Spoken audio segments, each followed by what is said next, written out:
Келесі 1255 есептің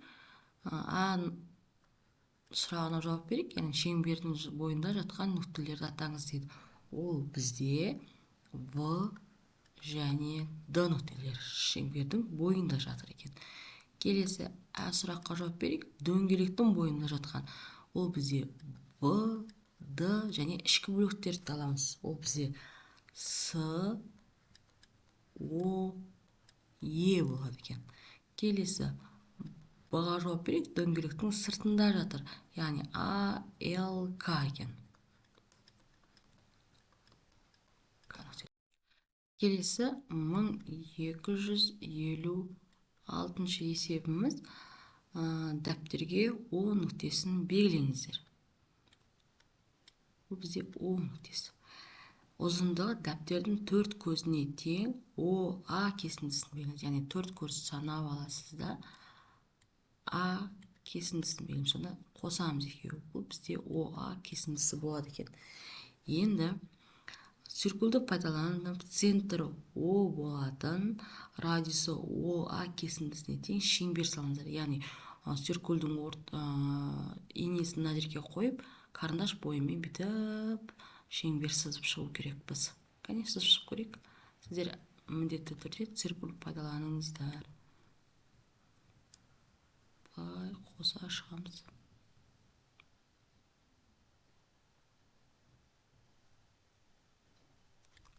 Осындай бір шеңбер салынады екен.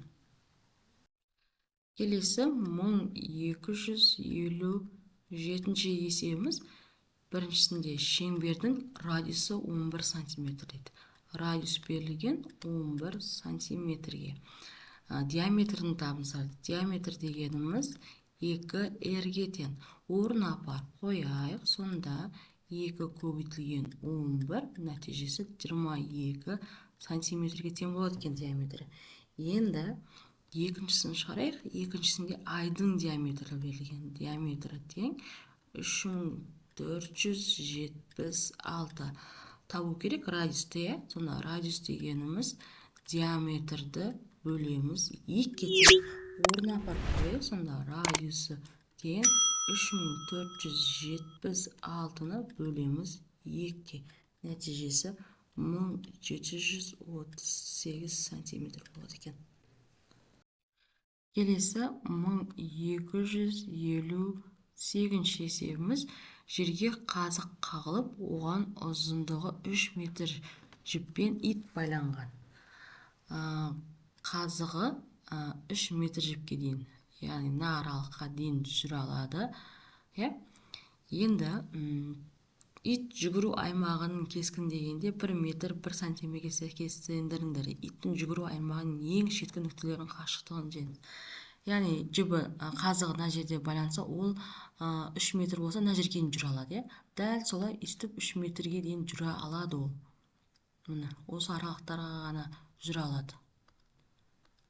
Енді бізде сұраған иттің ең шеткі нүктелерінің арақашықтығы. Яғни мына мен мынаның қосындысы мына жерге дейін 3 метр болса, мына жерге дейін 3 метр. Сонда 3 қосылған 3 тең болады 6 метрге дейін жүре алады екен. Яғни шеңбер бойында осылай қозғалады.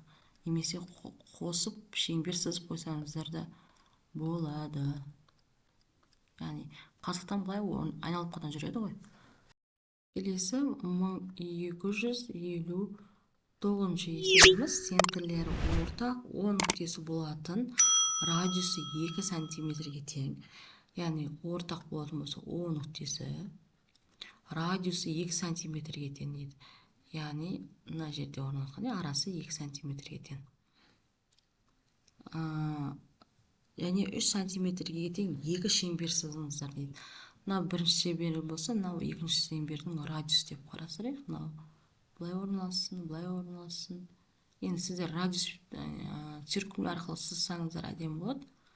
Циркульді міндетті түрде пайдаланыңыздар. Мынау.